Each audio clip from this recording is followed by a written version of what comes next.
Bismillahirrahmanirrahim. Assalamualaikum warahmatullahi wabarakatuh. Alhamdulillahirabbil alamin. Wassalatu wassalamu ala asrofil anbiya wal mursalin. Sayyidina wa maulana Muhammadin wa ala alihi wa sahbihi ajma'in. Amma ba'du. Saudara-saudaraku rahimakumullah, sesungguhnya masalah umur adalah salah satu dari rahasia Allah yang tidak dapat diketahui oleh hambanya, bahkan oleh Rasulullah sekalipun. Pernahkah kita menjadikan itu sebagai renungan? Cobalah kita pikirkan, bagaimana bila kita tahu bahwa umur kita hanya sampai 20 tahun, atau 30 tahun, atau bahkan tinggal 2 hari lagi. Coba pikirkan apa yang telah kita lakukan. Sudahkah amalan-amalan kita cukup sebagai tabungan? Ataukah justru perbuatan-perbuatan buruk yang mendominasi layaknya gunung es? Sudahkah kita yakin timbangan amal baik kita lebih berat daripada timbangan perbuatan buruk? Bayangkan jika malaikat maut datang memberitahumu bahwa umurmu hanya tinggal 1 bulan atau bahkan 1 minggu lagi. Bagaimana perasaanmu? Apa yang akan kau lakukan? Bagaimana kau akan mengisi waktu-waktu terakhirmu? Akankah kau mengisi dengan memuaskan hasrat untuk minum-minuman? Ataukah kau gunakan untuk bersenang-senang? Apakah akan kau gunakan untuk berbuat onar sesukamu? Ataukah kau akan mempersiapkan matimu dengan memperbanyak ibadah dan memperlama zikir? Akankah kau tambahkan dengan memperbanyak sedekah dan silaturahmi? Akankah kau juga akan lebih giat belajar, membantu sesama, dan menunaikan kewajiban dan hutang-hutangmu? Namun sangat disayangkan, malaikat maut tidak pernah memberi kabar terlebih dahulu kepada kita ketika akan mencabut nyawa kita. Kita tidak pernah tahu berapa lama lagi. Apakah masih 20 atau 40 tahun lagi? Masihkah kita dapat bertemu dengan Ramadan tahun depan? Ataukah ini menjadi Ramadan terakhir kita? Akankah kita mati dalam keadaan berkendaraan, dalam keadaan beribadah, atau justru dalam keadaan meninggalkan sholat?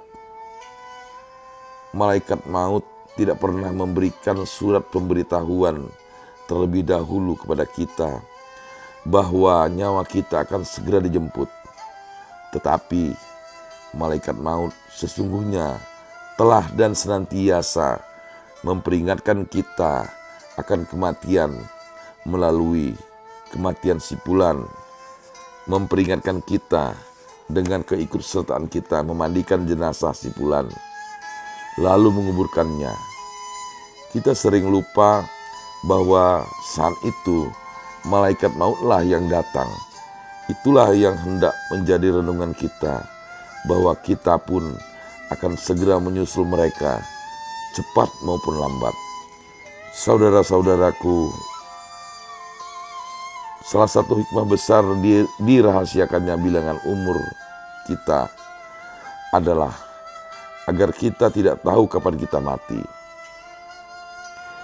Jika kita tidak tahu kapan kita akan mati, pada dasarnya kita akan merasa setiap saat bisa jadi ajal kita, sehingga kita akan selalu berhati-hati dengan tindakan kita.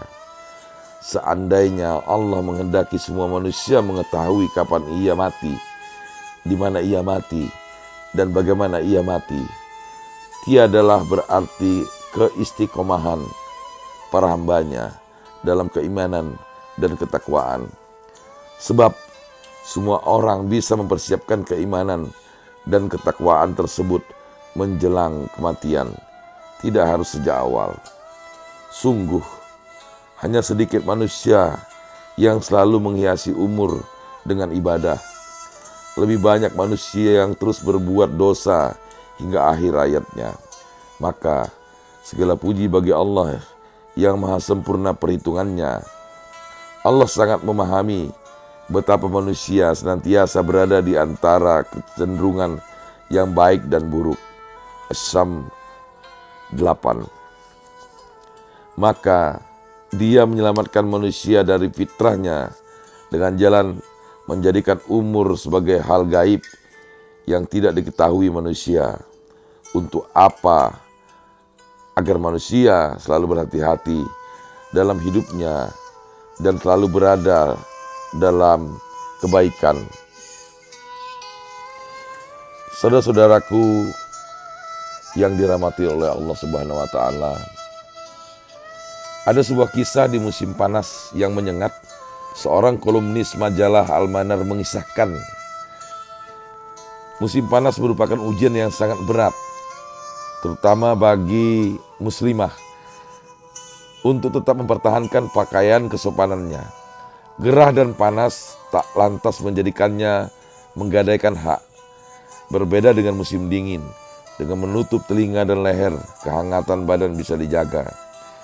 Jilbab bisa memiliki multifungsi. Dalam sebuah perjalanan yang cukup panjang antara Kairo dan Alexandria, di sebuah mikrobus, ada seorang perempuan muda berpakaian kurang layak untuk dideskripsikan sebagai penutup aurat karena menantang kesopanan. Ia duduk di ujung kursi dekat pintu keluar. Tentu saja dengan cara berpakaian seperti itu mengundang perhatian, bahkan bisa dibahasakan sebagai keprihatinan sosial. Seorang bapak setengah baya yang kebetulan duduk di sampingnya mengingatkan bahwa pakaian itu bisa mengakibatkan sesuatu yang tak baik bagi dirinya. Di samping pakaian seperti itu juga melanggar aturan agama dan norma kesopanan. Tahukah Anda apa respon perempuan muda tersebut? Dengan ketersinggungan yang sangat tinggi, ia mengekspresikan kemarahannya karena merasa privasinya terusik. Hak berpakaiannya adalah hak prerogatif dia.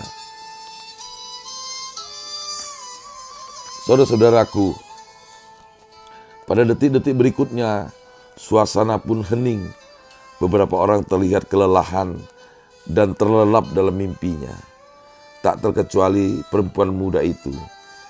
Hingga sampailah perjalanan di penghujung tujuan, terminal akhir mikrobus Alexandria. Kini semua penumpang bersiap-siap untuk turun, tapi mereka terhalang oleh perempuan muda tersebut yang masih terlihat tertidur. Ia berada di dekat pintu keluar. Bangunkan saja, begitulah kira-kira permintaan para penumpang lainnya. Tahukah apa yang terjadi? Perempuan muda tersebut benar-benar tak bangun lagi. Ia menemui ajalnya. Seisi mikrobus tersebut terus beristighfar, menggumamkan kalimat Allah, sebagaimana yang dilakukan bapak tua yang duduk di sampingnya.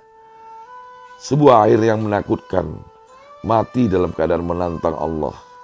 Seandainya tiap orang mengetahui akhir hidupnya, seandainya tiap orang menyadari hidupnya bisa berakhir setiap saat, seandainya tiap orang takut bertemu dengan Rabb-nya dalam keadaan yang buruk, seandainya tiap orang tahu bagaimana kemurkaan Allah, sungguh Allah masih menyayangi kita yang masih terus dibimbingnya.